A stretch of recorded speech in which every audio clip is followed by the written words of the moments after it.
José fue escogido por Dios para ser parte de sus planes. Y a los 17 años Dios le muestra, Dios le revela a dónde lo quería llevar.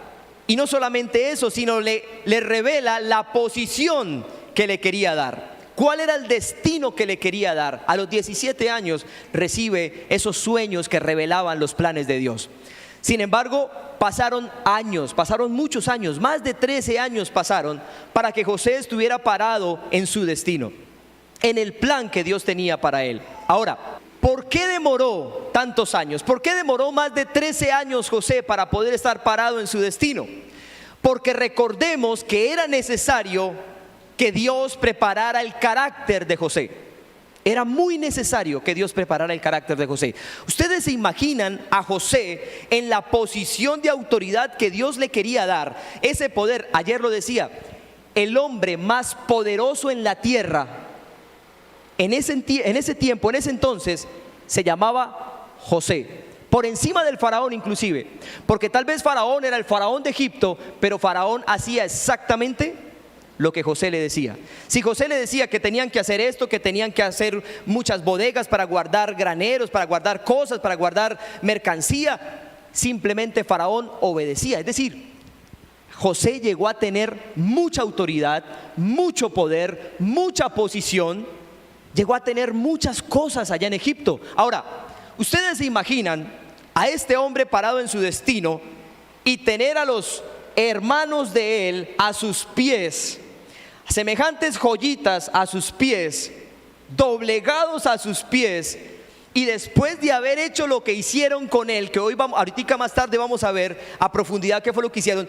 Ustedes se imaginan semejante papayazo, semejante poder y autoridad, y los tiene ahí a sus pies. ¿Se imagina donde le hubiera picado el bichito de la venganza? El bichito de ahora sí los tengo donde quería. Y entonces él empezando a implementar sus juicios humanos, ¿cierto? A tomar venganza, partida personal por lo que le habían hecho. No, el Señor no se podía, el Señor tiene un plan con todo y el Señor no podía exponerse a eso, ni podía exponer a José. Por eso necesitaba pasarlo por un proceso para desarrollar su carácter. Y es necesario, por eso se demoró tantos años, porque era necesario desarrollar el carácter que iba a sostener el destino que Dios le iba a dar hasta que él muriera. Saben, una persona débil de carácter no es capaz de sostener los triunfos que Dios le da. Una persona débil de carácter no es capaz de sostener los logros que alcanza en la vida. Recordemos una cosa, lo importante no es llegar a la cima, lo importante es ¿qué es lo importante? Mantenernos en la cima. ¿Y qué es lo que nos hace mantener en la cima? El carácter. Lo importante no es casarse, ¿sabe? Casarse lo hace cualquiera. Lo verdaderamente importante es tener el carácter para sostener esa familia. A pesar de las pruebas, a pesar de las dificultades, seguir creyéndole al Señor. Lo importante no es crear una empresa, lo importante es desarrollar carácter para cuando vengan dificultades económicas en esa empresa, no tires la toalla, no te rindas. Entonces es mucho más importante el carácter que el destino como tal, porque es el carácter lo que va a llevarnos a sostener el destino, a sostener los planes de Dios, a sostenernos en la meta, a sostenernos en la cima. Es el carácter. Por eso el Señor se enfocó, apenas llamó a José, el Señor tenía un plan tan perfecto con José que necesitaba formarlo y entrenarlo. Ahora, ¿cómo iba a preparar Dios el carácter de José? Pues a través de las pruebas que tuvo que enfrentar, porque no hay otra manera de que nuestro carácter sea desarrollado si no es a través de las pruebas. No hay otra manera que nuestro carácter sea formado, sea forjado, si no es a través de las pruebas. Ahora, no es mi destino, recordemos lo que dijimos, no es mi destino, no es el plan que Dios tiene para mí lo que va a desarrollar el carácter en mi vida. Lo que va a desarrollar carácter en nosotros, lo que va a desarrollar carácter en ti son las pruebas que tienes que atravesar. Ahora, nunca olvidemos que nuestro destino nunca podrá ser más grande de lo que puede sostener nuestro carácter. Dios nunca nos va a confiar más de lo que nuestro carácter pueda manejar o soportar. Por eso es necesario desarrollar carácter. No le pidas a Dios cosas tan grandes si has descuidado tu carácter en Cristo, porque es tu carácter lo que va a poder ayudarte a soportar tantas bendiciones de Dios. Que hay gente que está pidiéndole a Dios mucho dinero, Señor, pero no tienen el carácter para poder soportar tantas bendiciones que Dios le puede dar. ¿Estamos de acuerdo con eso? Por eso es importante empezar a trabajar en nuestro carácter, y eso es lo que Dios hace a través de las pruebas. Entonces por eso Santiago dice: cuando pasen por diversas pruebas, alégrense, porque Dios los está preparando para pasarlos al siguiente nivel. José era parte de un plan y tenía un destino muy grande de parte de Dios. Por eso requería de mucho carácter para que finalmente José no se fuera a embriagar de poder, para que no se le subieran los humos a la cabeza, para que no terminara por robarle la gloria a Dios, para que no terminara cobrando venganza de sus hermanos. Por eso la primera prueba que él tuvo que enfrentarse fue la prueba, ¿cuál? Del orgullo, que fue la que vimos hace 15 días. Él tuvo que enfrentarse a la prueba del orgullo. Esa prueba que Dios necesitaba enfrentarlo a algo. Oye, José, no te escogí porque seas mejor que tus hermanos. No te escogí porque seas superior a tus hermanos. Esto es algo que tenemos que entender, porque Dios no llamó a José porque fuera mejor que sus hermanos. Yo pregunto, ¿de dónde viene el apóstol Pablo? ¿De qué tribu? ¿Alguien recuerda aquí de dónde viene el apóstol Pablo? De la tribu de Benjamín, uno de los hermanos de José. ¿De dónde viene, por ejemplo, de dónde vienen los levitas, los sacerdotes, los que trabajaban en el templo, los que tenían el permiso, los únicos que tenían el permiso de entrar hasta el lugar santísimo donde estaba el arca del pacto? ¿Quiénes? ¿El clan de José o quién? La tribu de Leví, otro de los hermanos de José. Pregunto, ¿de dónde venía el rey David? ¿De qué tribu? ¿De José? De Judá. Pregunto, ¿de dónde viene Jesús? El león de la tribu de José. No, el león de la tribu de Judá. Uno de los sinvergüenzas que lo estaba metiendo en el pozo. ¿Lo entendemos? Uno de los hermanos que estaban planeando hacer cantidad de cosas contra él y matarlo. De ellos vienen estos personajes de la Biblia tremendamente usados por Dios. Entonces, Dios no escogió a José porque fuera superior que sus hermanos. No, Dios llamó a José, ¿por qué? No por sus méritos, no por sus obras, sino que lo llamó solo por gracia y misericordia. Y algo que nosotros tenemos que entender es que no podemos alardear de nuestro llamado. No podemos alardear del don que tenemos. ¿Por qué? Porque Dios no nos escogió a nosotros influenciado por nuestros méritos o por nuestras obras. Dios nos hizo un llamado fundamentado en dos palabras: gracia y misericordia. No lo merecíamos, no lo merecemos. No es porque tengamos títulos, no es porque tengamos dinero, no es por la posición que tengamos. Olvidémonos de eso. Si el Señor nos llamó a servirle a Él, lo hizo basado en algo importantísimo, en dos palabras claves: gracia y misericordia. Diga conmigo, gracia y misericordia. Dígale al que tiene al lado para que no se le olvide: Dios te llamó por pura gracia y misericordia. Y si está tu esposo o tu esposa al lado, con conocimiento de causa. ¿Sí o no? Yo sí te conozco. Dile: Dios te llamó por pura gracia y misericordia, te conozco. Aleluya, eso me dice mi esposa. Dios te llamó por pura gracia y misericordia. Es una realidad. Es una realidad. Nadie puede alardear de sus obras, de sus méritos. Seríamos tontos donde lo hiciéramos. Estaríamos actuando mal. Entonces, mis hermanos, José tenía mucho que aprender. Diga conmigo: yo tengo mucho que aprender antes de llegar a mi destino. José tenía mucho que aprender antes de llegar a su destino. José debía ser formado. José tenía que ser forjado para lo que venía. Por eso la segunda prueba que tuvo que enfrentar fue la prueba del pozo. Diga conmigo: la prueba del pozo. ¿Saben a dónde nos lleva el orgullo y la altivez? Al pozo y al hoyo de la soledad y del sufrimiento. A eso nos lleva el orgullo y la altivez. ¿A dónde llevó el orgullo y la altivez a José? A un pozo solitario. Solitario, lejos de papá, lejos de los hermanos, lejos de la vida que él conocía y en la que se sentía cómodo. Nuestro orgullo, nuestra altivez, nuestra prepotencia nos lleva directamente al pozo, al hoyo de soledad y de sufrimiento. Mire lo que dice Génesis 37, verso 14 en adelante. Dice: entonces Israel le dijo, ¿quién es Israel? Jacob, recuérdelo, Jacob, el papá de José. Entonces Jacob o Israel le dijo: anda y ve si están bien tus hermanos y las ovejas, y vuelve a darme la noticia. Anda y ve si qué. Anda y ve si qué. Si están bien, punto. Póngale un punto ahí que es importante. Anda y ve si están bien, punto. Y tráeme la noticia. Luego dice: y lo envió Israel desde el valle de Hebrón, y José llegó a Siquem. Mientras José andaba errante por el campo, un hombre lo halló y le preguntó: ¿qué buscas? José respondió: estoy buscando a mis hermanos. Por favor, hazme saber dónde están apacentando. Y aquel hombre le respondió: ya se fueron de aquí, pero les oí decir que iban a Dotán. José fue entonces en busca de sus hermanos y los encontró en Dotán. Verso 18: cuando ellos lo vieron a lo lejos, antes de que él se acercara, ojo a esto, cuando ellos lo vieron a lo lejos, antes de que él se acercara, hicieron planes contra él para matarlo. Miren los planes que tenían las joyitas: matarlo, matar a su hermano.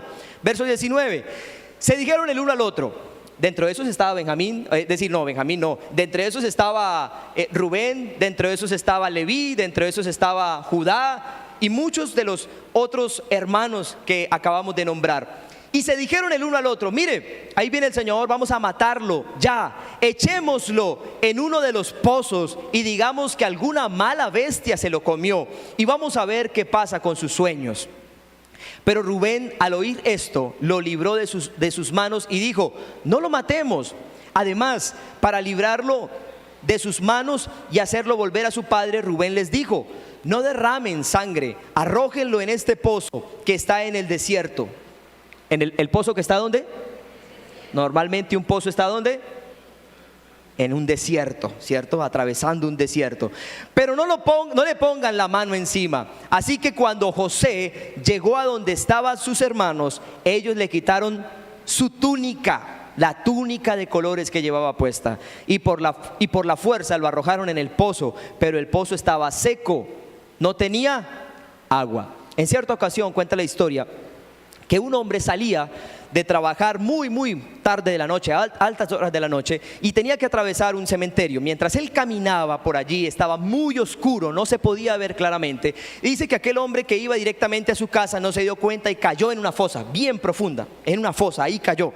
Y entonces al principio empezó a gritar por ayuda: ayúdenme, alguien que me ayude, una mano que me rescate. No pasaba nada, intentó por sus propias fuerzas salir de ese lugar. Finalmente se agotó, se cansó y dijo: no, ya es difícil, es imposible salir de acá. Entonces se sentó ahí a una orilla de la fosa y dijo: mañana seguramente aparecerá alguien que me ayude, ¿cierto? Y me saque de este lugar.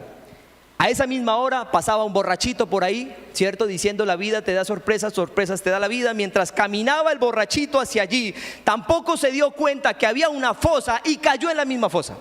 Y cuando él cae en la fosa, empieza a gritar: ayúdenme, alguien que me rescate. Y no había nadie que lo ayudara. Intentó por sus propias fuerzas salir de ese lugar y fue imposible. En ese momento una mano se le posa en el hombro y le dice: cálmate, porque de aquí no vas a poder salir. Sí pudo salir.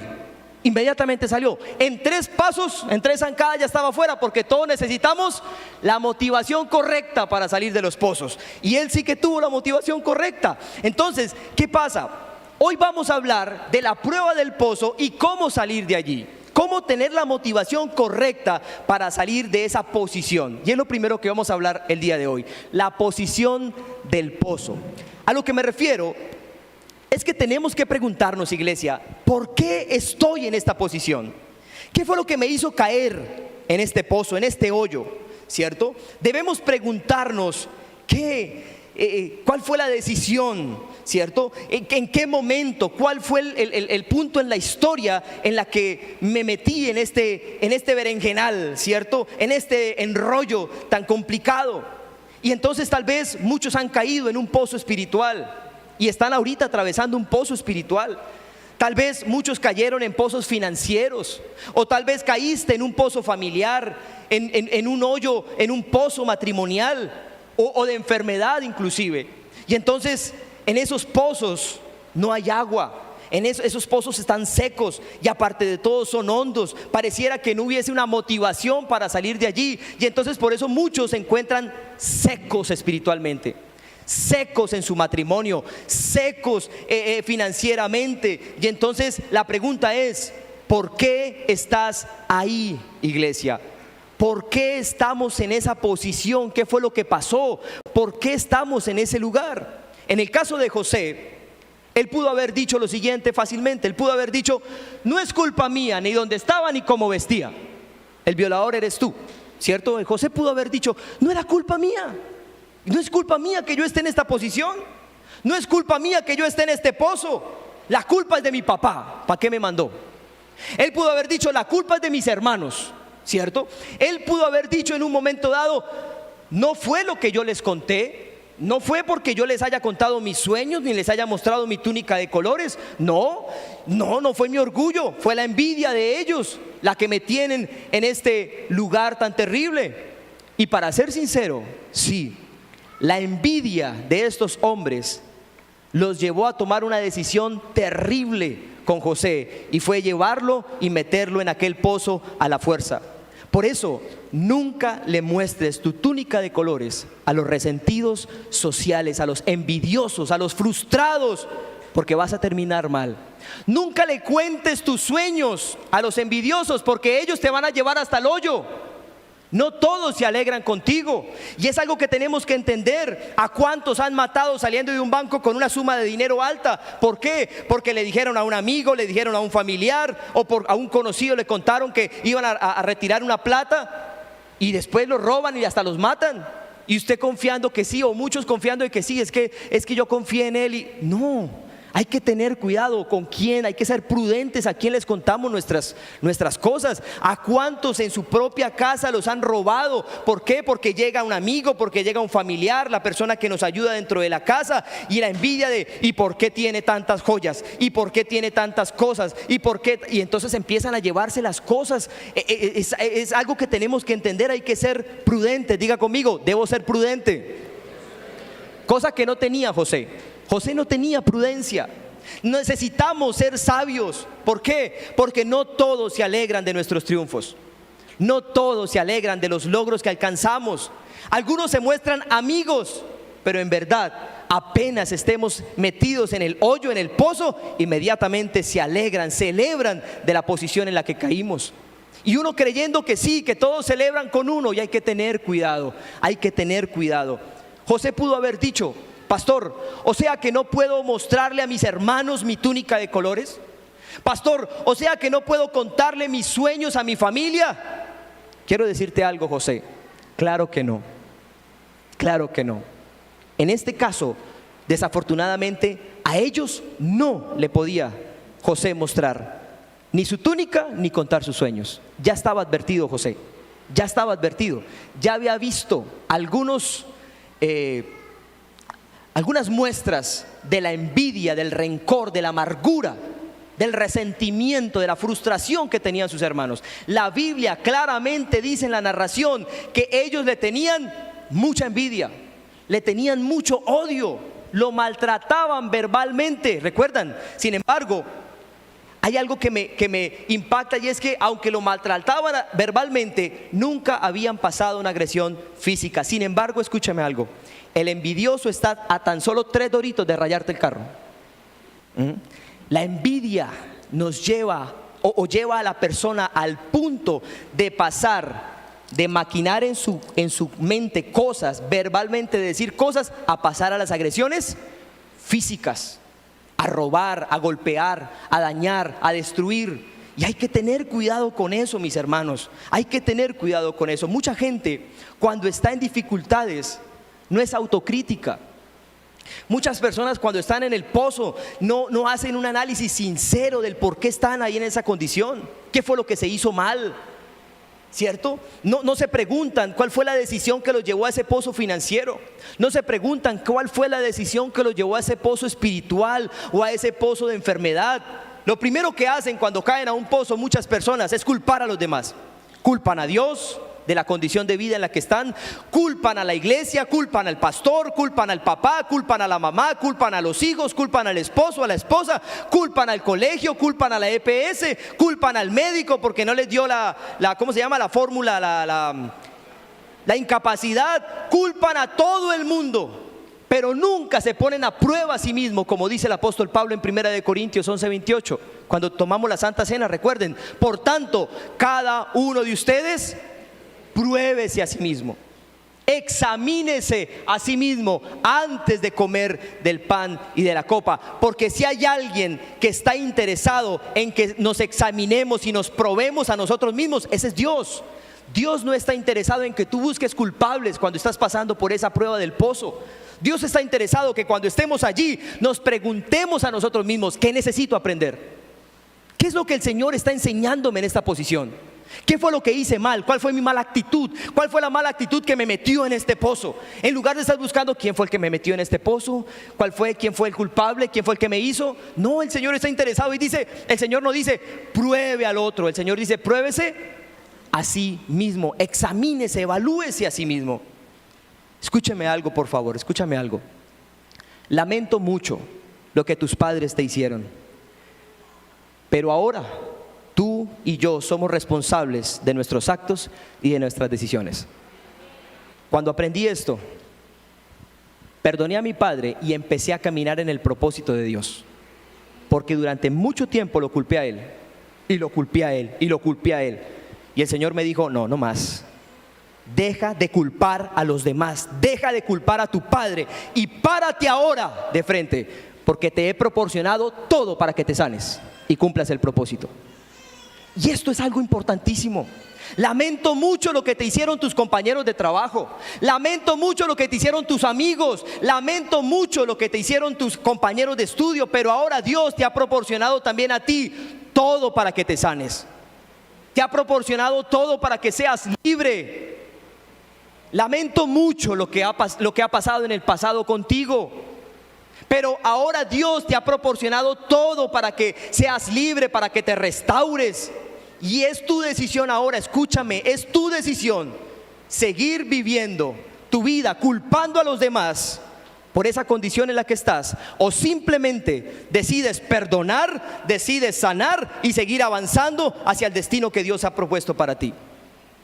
Eso es uno de los propósitos del pozo. Vivimos, mis hermanos, vivimos en una sociedad que ha sido enseñada, que ha sido entrenada a ser cobarde. Porque esa es la sociedad en la que estamos ahorita. Una sociedad que fue entrenada para ser cobarde. Nadie asume sus fallas, nadie asume la culpa. El prójimo siempre tiene la culpa. Somos expertos, mis hermanos, en buscar culpables, en señalar a los demás. Y esta actitud nunca te dejará salir del pozo en el que estás. Nunca te dejará salir de allí. Muchos cayeron en el pozo de las deudas. Muchos cayeron en ese pozo hace mucho tiempo y no han podido salir de ahí. ¿Saben por qué? Porque siguen buscando quién fue el culpable. ¿A quién fue que fiaron? ¿Quién fue el que le robó la plata? ¿Quién fue el que los embargó? Y siguen ahí en el pozo. ¿Por qué? Porque siguen buscando culpables, en lugar, mis hermanos, de reconocer que fueron sus propias decisiones y pedirle perdón al Señor, el cual tendrá misericordia de nosotros. Entonces, algunos teólogos creen en este caso que había tanta discordia entre la familia, entre los hermanos los hijos de Jacob, que Jacob prefirió separarlos en un momento de la historia. Prefirió separarlos. Por eso la narración dice que José no estaba con ellos en Siquem. Recordamos que hace 15 días que predicaba, vimos que José se la pasaba con ellos cuidando las ovejas. ¿Sí recuerdan esa parte? Ahora, en este caso, José no estaba con los hermanos. Los hermanos estaban en Siquem y José estaba con su padre. Y dicen algunos teólogos que creen que fue por evitar precisamente que ya Jacob se estaba dando cuenta que la situación era insostenible, incontrolable, que los hermanos realmente mostraban odio por la situación, por su hermano. Entonces lo que hace es que prefiere separarlos. Ahora, algo que dice la historia, la narración, y es que en un acto de Jacob querer limar asperezas, Jacob envía a José a preguntarle algo específico a sus hermanos. ¿Están bien? ¿Necesitan algo? Y presten atención, Jacob nunca envió a José a fiscalizar a sus hermanos. Jacob nunca envió a José a evaluar el trabajo de ellos. Esa no era la intención de Jacob. Los hermanos tenían entre 30 y 40 años de edad en ese momento. José tenía 17. ¿Ustedes creen que un señor de 30 y 40 años necesita que un adolescente de 17 lo fiscalice? Claro que no, esa no era la intención de Jacob, que fuera a fiscalizarlos. Jacob lo que le dijo puntualmente fue: ve y pregúntales si están bien y si necesitan algo. ¿Necesitan agua? Córrale, vaya, tráigales agua. ¿Necesitan? ¿Está bien? ¿Las ovejas están bien? Sí, ¿necesitan algo de mi papá? Eso era lo que Jacob quería que su hijo José desarrollara con ellos. Sin embargo, los hermanos de José ya estaban tan predispuestos y tan contaminados por ese virus de la envidia que los estaba carcomiendo por dentro. Y para acabar de completar, cuando Jacob le dice a José: ve a donde están tus hermanos y pregúntales si están bien, José entra a la habitación, abre el ropero y empieza a preguntar: ¿qué me pongo? ¿Qué me pongo? Esta camisa no, esta ya me la puse, no, esta es para el domingo, esta no, la túnica de colores. ¿Qué mejor que la túnica de colores para ir a visitar a mis hermanos que están en el campo trabajando? No se me había podido ocurrir otra mejor idea. ¡Qué brillante idea! Y descuelga del ropero la túnica de colores y se la pone, dizque para ir a donde estaban sus hermanos. ¿Qué simbolizaba la túnica de colores para los hermanos? El favoritismo del papá por ese muchacho y el desprecio por ellos. Eso fue lo que decidió ponerse. Me pongo la túnica, esa túnica que a ustedes, hermanos, les está diciendo que yo soy el favorito de papá, ¿cierto? El favorito, el consentido de papá. Y yo pregunto, ¿ahí no hay imprudencia de José? ¿Hay o no hay imprudencia, mis hermanos? Yo pregunto, ¿iba o no iba directo al pozo? Era cuestión de tiempo. Era cuestión de tiempo que iba a ser metido en el pozo. Esa bomba estaba a punto de estallar. Y el hombre no ayuda, la imprudencia de José no ayuda, y va y se planta la túnica de colores y va y se le presenta. Verso 18, cuando ellos lo vieron de lejos, cuando lo ven de lejos, antes de que él se acercara a ellos, hicieron planes ya para matarlo. No, este es el colmo. No, ya el hombre está como pasado de calidad. Y ellos inmediatamente lo ven y dicen: listo, ahora sí, hay que matarlo. Sí, hay que matarlo. Dice, hicieron planes contra él para matarlo. Y se dijeron el uno al otro: miren, aquí viene el soñador. ¿Cómo lo identificaron? Verso 23. Así que cuando José llegó a donde estaban sus hermanos, ellos le quitaron su túnica. Y dice la Biblia, su túnica como si nosotros no supiéramos, su túnica de colores que llevaba puesta. El hombre se sentía orgulloso de su don. El hombre se sentía orgulloso del regalo de su padre. Él quería mostrar que tenía el favor de papá siempre. Y exhibía su don a cada rato, donde fuera, con quien fuera, sin ninguna clase de prudencia. Ahora, escúchame esto, por favor. Tú y yo también tenemos nuestra propia túnica de colores. ¿Cuántos dicen amén? Tú y yo recibimos dones de parte de Dios. Amén. ¿Cuántos han recibido dones de parte del Señor? ¿Cuántos han recibido una túnica de colores de parte de nuestro Padre Celestial? ¿Cuántos dicen amén?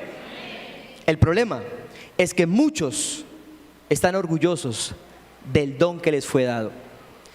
Muchos aman su túnica de colores, la exhiben, adoran su don sin darse cuenta que es mucho más poderoso, que es mucho más grande y que es mucho mejor el que da el don que el don en sí mismo.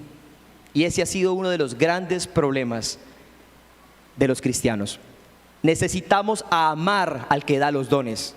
Necesitamos adorar al que da las túnicas de colores. Necesitamos identificarnos no con nuestro don, no con nuestra túnica. Necesitamos identificarnos con Jesús, el cual nos da la autoridad de llamar a Dios Padre.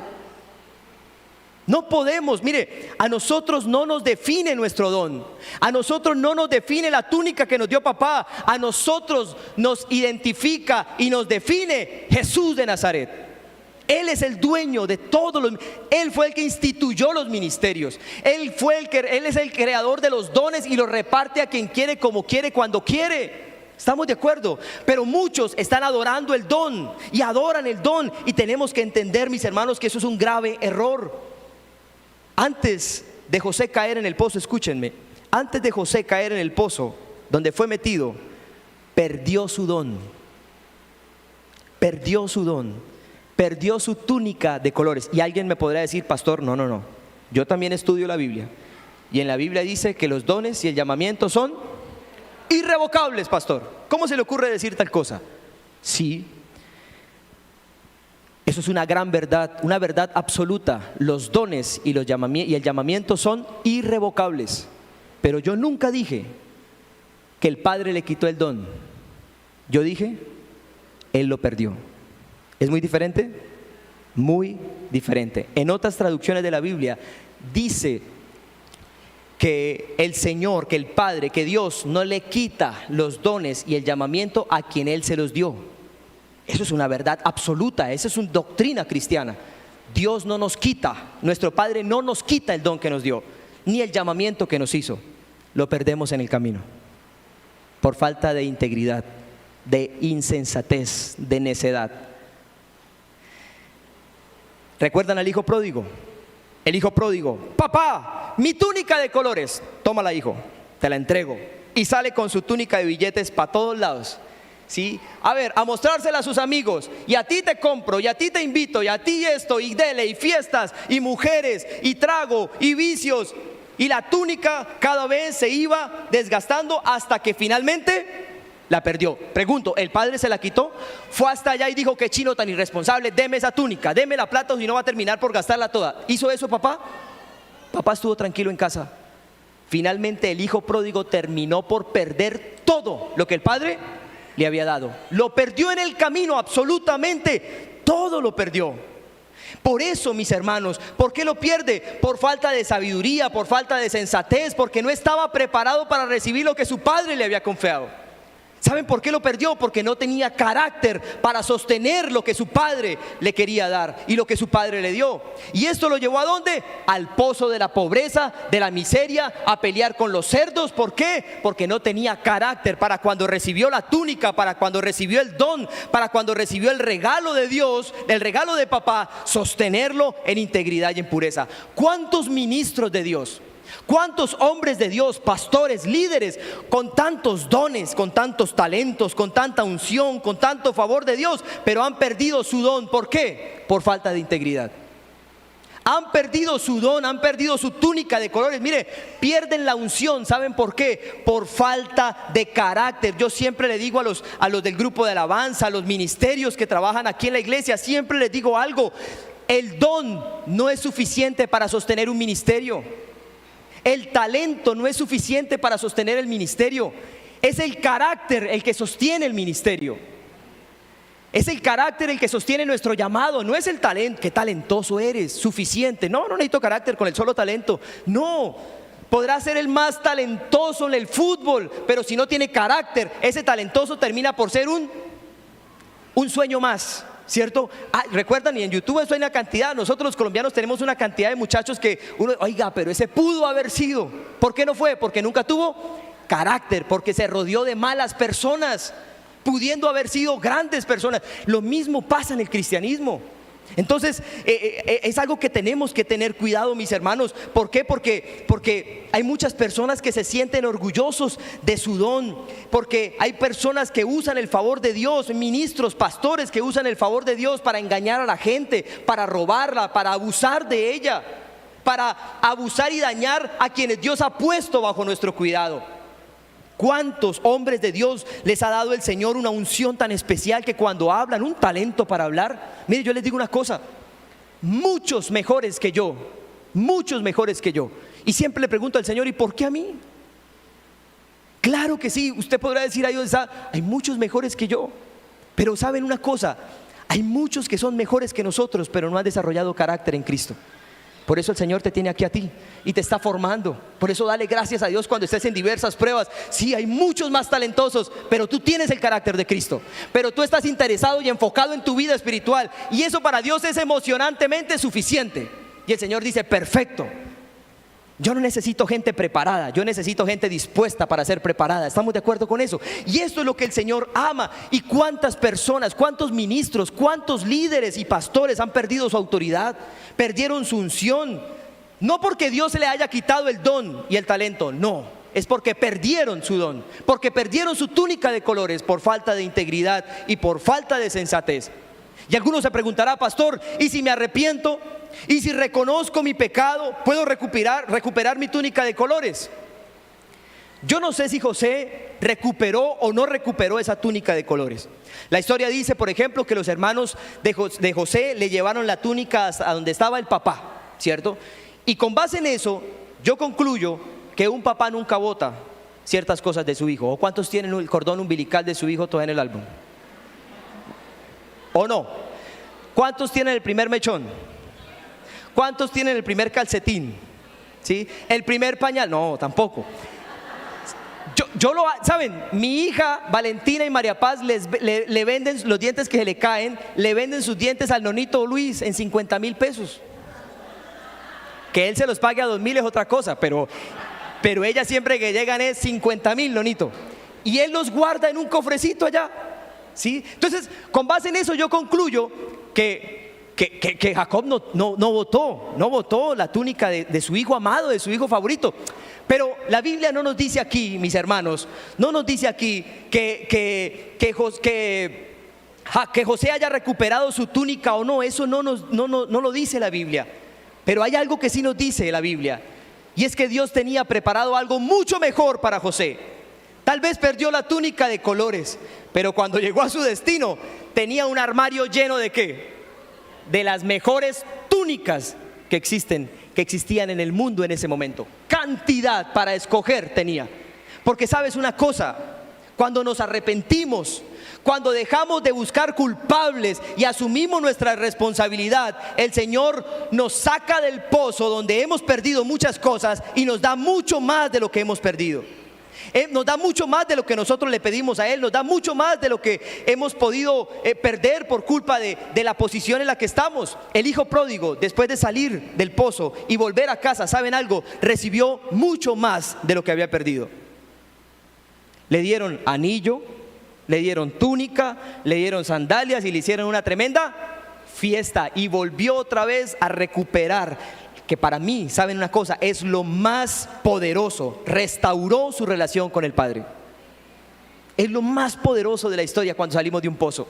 José, después de salir del pozo y ser llevado al destino que Dios había preparado para él, ¿saben qué dice la Biblia? La Biblia no dice que su afán cuando salió del pozo y estaba ya en su destino, cuando ya era don José, el gobernador de Egipto. La Biblia no dice que José vio a sus hermanos y a su padre y les preguntó: ¿mi túnica? ¿Dónde está mi túnica? ¿La guardaron? ¿Dice la Biblia eso?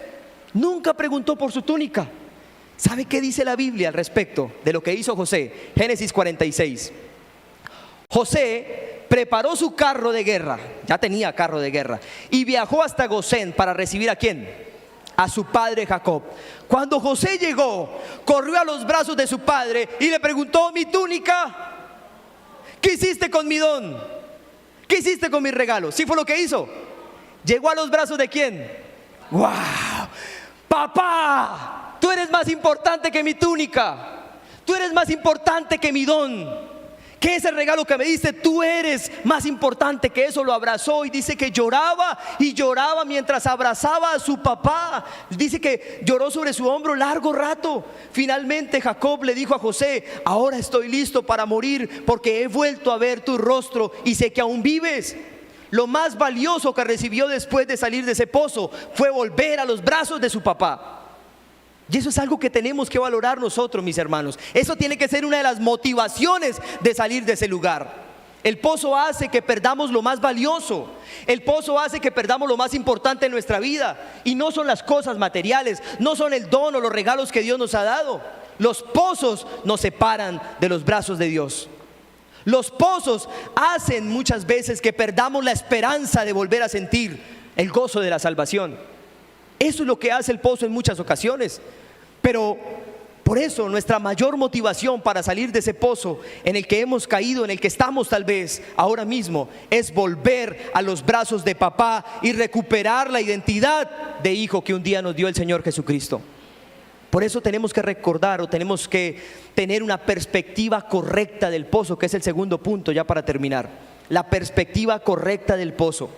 Y yo creo que José tuvo que luchar con sus pensamientos. Yo creo que José tuvo que luchar mucho con esos pensamientos condenatorios. Yo me imagino a José recordando los sueños que Dios le había dado, diciendo: se acabó. Imagínense, 17 años, tantos sueños, tantos planes. Dios le mostró algo tan grande y poderoso, pero su presente era un pozo. Yo me imagino en ese pozo el hombre diciendo: se acabó esto, ya no hay vuelta atrás. Y más aún cuando él veía la maldad de sus hermanos, yo creo que él perdió toda esperanza ahí. Pero recordemos una cosa: el pozo no es nuestro destino. Diga conmigo: el pozo no es mi destino. El pozo hace parte de tu formación para llegar a tu destino. Saben, aún en el pozo Dios tiene el control. Y cuando estamos en esa posición, es cuando el acusador de nuestra alma llega de inmediato buscando quién tiene una perspectiva incorrecta del pozo. ¿Para qué? Para devorarlo, para condenarlo, para acabarlo. Cuando una persona ha caído en un pozo, haya sido por la razón que haya sido, mis hermanos, el enemigo está listo para llegar con palabras condenatorias, tales como: eres una mala persona, finalmente eres un terrible ser humano, eres la peor persona que conozco, Dios se avergüenza de ti. Nunca podrás hacer algo bien para Dios, nunca lograrás nada, nunca podrás tener una familia, lo has intentado una y otra vez, nunca saldrás de ese vicio, nunca saldrás de ese problema, de ese pecado. Cuando se está en el pozo, llega el enemigo a buscar quien tiene una perspectiva incorrecta para acabarlo por completo. Y ahí es donde tenemos que recordar cómo es que trabaja Satanás. Su arma más poderosa son las mentiras. Recordemos, iglesia, por favor, Satanás es el padre de las mentiras. Siempre que el enemigo habla, miente. Él es experto fabricando mentiras para acabar con nuestra esperanza. Él es experto fabricando mentiras para que nos rindamos, para que creamos que nunca vamos a salir de esa condición en la que estamos. Dice Génesis 37:31: entonces ellos tomaron la túnica de José, degollaron un cabrito y con la sangre tiñeron la túnica y enviaron la túnica de colores a su padre. Se la presentaron y dijeron: esto es lo que hemos hallado, fíjate si es o no la túnica de tu hijo. Cuando Jacob la reconoció, dijo: es la túnica de mi hijo, alguna mala bestia se lo comió, José ha sido despedazado. Entonces se rasgó los vestidos, puso cilicio sobre sus lomos y durante muchos días guardó luto por su hijo. Todos sus hijos y todas sus hijas acudieron a consolarlo, pero él no quiso ser consolado, sino que dijo: bajaré al sepulcro, es decir, me mantendré en esta condición de luto hasta que muera, donde está mi hijo, guardando luto por él. Así quiero estar, así, desesperanzado, quiero estar triste hasta el día en que me muera, dijo Jacob en ese momento. Y yo quiero preguntar: ¿se devoró una bestia a José? ¿Se devoró una bestia a José? Era una mentira, escúchenme, era una mentira. Porque el enemigo fabrica evidencias para respaldar sus mentiras. Los hermanos nunca le dijeron a su papá: lo devoró una bestia. Es más, ni siquiera dijeron que José estaba muerto. No, en la narración no dice eso. Ellos lo planearon, pero en el momento en que leyeron la narración, nunca dicen ellos: mire papá, mataron a José, fue un león, fue un oso, fue una bestia salvaje. Nunca dijeron que estaba muerto. Ellos simplemente le presentaron la evidencia, una túnica manchada de sangre. Pero ¿quién sacó las conclusiones? Jacob mismo sacó sus propias conclusiones y abrazó esa mentira por 22 años. Vivió sin esperanza 22 años, escúchenme, y el Espíritu Santo esté en este momento hablando a su corazón. Vivió sin esperanza, vivió en luto, llorando 22 años de su vida. Y saben, eso mismo hace el enemigo con nosotros. Fabrica mentiras, crea evidencias que respalden sus mentiras. Y entonces nos dice: no serás curado, esa enfermedad no tiene cura, mira el reporte médico. Claro.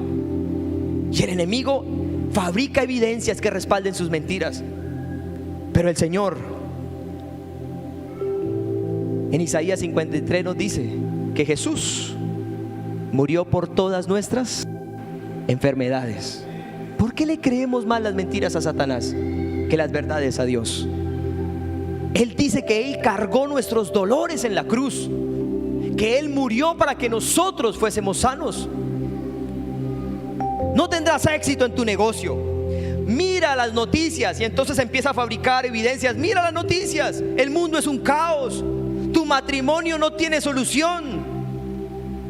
Tu vida no tiene solución. Mira lo que hiciste, mira lo que estás haciendo, mira lo que hiciste ayer, mira lo que acabas de hacer. Ya no hay esperanza. Y fabrica evidencias.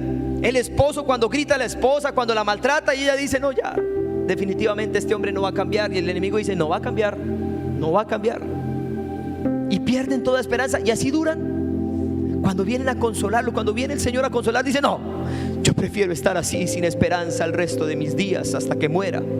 Y muchos se han entregado a esa condición de luto, sin esperanza. Prefiero quedarme así, eso, yo volver a ver a mi hijo, yo ver restaurado mi matrimonio, yo vivir un pedazo de cielo, de paraíso en la tierra. Yo ya perdí esa esperanza. Eso se lo dejo a los jóvenes. ¿Por qué pierdes esperanza? Es ahí donde más debes cuidar tu lengua. Es ahí cuando más debes cuidar tu corazón, para que no seas influenciado por las mentiras del enemigo. Es ahí donde no puedes cometer el error de hablar lo que no debes hablar. Es ahí donde tienes que tener cuidado para no sacar conclusiones apresuradas. Recordemos que Dios siempre tiene la última palabra. ¿Cuántos dicen amén? No es Satanás, no son las personas. Dios siempre tiene la última palabra sobre cualquier situación que estemos atravesando. Hay gente que en los pozos es cuando más sueltan su lengua para maldecir. Hay gente que cuando está en esos pozos es cuando más se quejan, más reniegan, lanzan palabras contra todos, buscando culpables. Cogen la lengua y parece una metralleta, y maldicen la familia, y maldicen a los papás que ya murieron, a los nonos, maldicen a todo el mundo. Todo el mundo es el culpable de la condición en la que están. Deja de buscar culpables, por favor. Nunca vas a salir de ese pozo mientras continúes en esa condición. Hay ciertos pozos que Dios usa para enseñarnos prudencia, mis hermanos. Hay ciertos pozos que Dios usa para que seamos sabios, para que pensemos mejor las cosas. Pero es ahí donde muchos pierden de vista ese propósito del pozo. ¿Y cuál es el propósito? ¿Por qué Dios permite que estemos en un pozo? Porque es en ese lugar donde aprendemos a clamar a Dios. Porque es en ese lugar donde aprendemos a buscar la ayuda de Dios. ¿Sabes? Porque es en el lugar del pozo, cuando caemos en ese lugar, cuando estemos allí, es el lugar donde decimos: me rindo. Cuando tocamos fondo, me rindo, no fui capaz. Es ahí cuando doblegamos el orgullo. Es ahí cuando reconocemos que solos no vamos a poder, que necesitamos ayuda. Cuando ya tocamos el fondo del pozo, decimos: ya no fui capaz, perdí. Es en ese lugar donde decimos: no saldré de esto sin la ayuda de Dios. Diga conmigo: no saldré del pozo sin la ayuda de Dios. No te sigas desgastando. Te estás desgastando tontamente.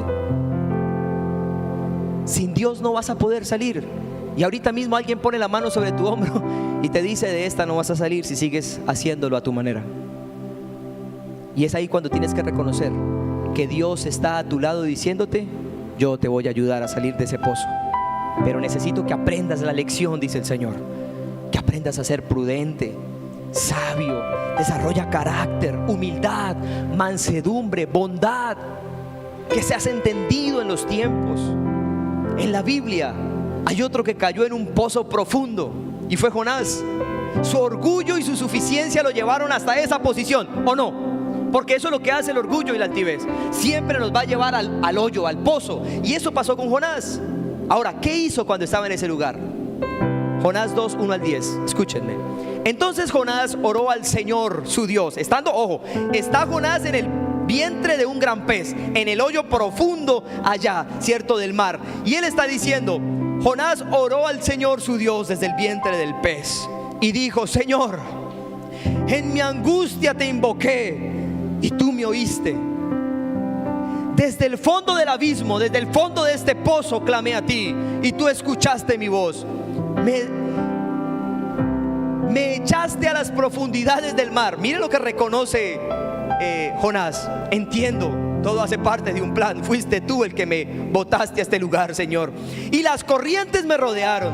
Todas tus ondas y tus olas pasaron sobre mí. Entonces dije: me has desechado delante de tus ojos, pero todavía he de ver tu santo templo. Las aguas me rodearon hasta el cuello. Es decir, mire la situación en la que estaba. El abismo me envolvió. Las algas se enredaron en mi cabeza. Bajé hasta los cimientos de los montes. La tierra echó para siempre sus cerrojos sobre mí. Pero tú, mi Señor y Dios, rescataste mi vida del sepulcro, del hoyo, de la fosa.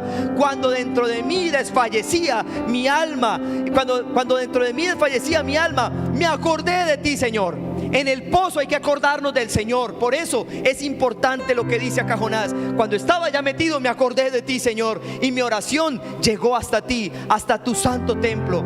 Los que siguen vanidades ilusorias abandonan tu misericordia, pero yo, con voz de alabanza, te ofreceré sacrificios y cumpliré mis promesas. La salvación es tuya, Señor. Verso 10. Y el Señor, ¿cuándo ordenó que lo escupiera? ¿Cuándo? Cuando reconoció, cuando clamó, cuando oró. Él ahí dejó de buscar culpables. Él dijo: solo no puedo, estoy enredado, las algas me tienen, los vicios me tienen enredado, solo no puedo salir de esto. Ayúdame, Señor, gritó: ayúdame, por favor. Y el Señor ordenó que el pez lo escupiera, así claro y concreto. Y el Señor ordenó al pez que vomitara a Jonás a la tierra. Yo no imagino a José en el pozo diciendo: qué malos son mis hermanos, ellos son los culpables. Yo imagino a José clamando a Dios misericordia, reconociendo su imprudencia. ¿Por qué me traje la túnica? ¿Por qué? ¿Por qué? ¿Por qué? Habiendo tanta ropa, ¿por qué me traje la túnica? ¿Por qué? Diciendo: Señor, de esta no podré salir solo, ayúdame. Y yo me imagino que en ese momento el Señor ordena que pasen los madianitas. Siguiente escena, él en el hoyo. Listo, está reconociendo que pasen los madianitas. Judá, vaya, dígale a sus hermanos que lo vendan por tantas piezas de monedas o tanta plata, y listo, véndalo. Ordenó, porque cuando nosotros nos arrepentimos, el Señor ordena. Cuando nosotros caminamos en fe, el Señor ordena. Cuando tú y yo oramos, en el cielo algo ocurre, algo pasa en el cielo. Se mueve el cielo inmediatamente. Los ángeles que están a nuestro servicio son ordenados por Dios para que vengan a pasar, a que pasen cosas para nosotros, a que se abran puertas, para que se cierren puertas. Pero ¿cuándo? Cuando dejamos de buscar culpables y reconocemos nuestros errores. El destino de José estaba en Egipto y de alguna manera tenía que llegar hasta allí. Solo que faltaba algunas pruebas más. Diga conmigo: con Dios siempre hay una salida. Otra vez, con Dios siempre hay una salida. Algo pasó en ese pozo, ¿saben? Que cambió la vida de José para siempre. Algo pasó en ese pozo, y creo que cuando eso sucedió fue cuando Dios dio esa orden, que el pez escupiera, que el pez vomitara sano y salvo a José. Necesitamos entender qué nos trajo hasta aquí. Si estás en un pozo, ¿qué te llevó ahí? ¿Qué fue lo que hiciste? Pregúntate, por favor. Pero pregúntate no desde la perspectiva de Satanás. Es decir, no quiero que te sientas condenado cuando estés pensando: ¿qué me trajo hasta acá? No, no te condenes. No permitas que el enemigo te hable al oído. No lo permitas, no. Reconoce desde la perspectiva de Dios, donde Dios dice: reconoce, no te justifiques, reconoce. Quiero que entiendas cuál es el propósito de ese pozo en el que estás. El propósito es que clames a Dios. El propósito es que busques a Dios ahora mismo. El propósito, ¿saben cuál es el propósito de ese pozo? Que vuelvas a los brazos de papá y vuelvas a sentir gozo en tu salvación. Lo que nosotros vemos como algo malo, Dios lo ve como algo que puede usar para nuestro favor. Lo que nosotros vemos como algo malo, Dios lo ve como algo que puede usar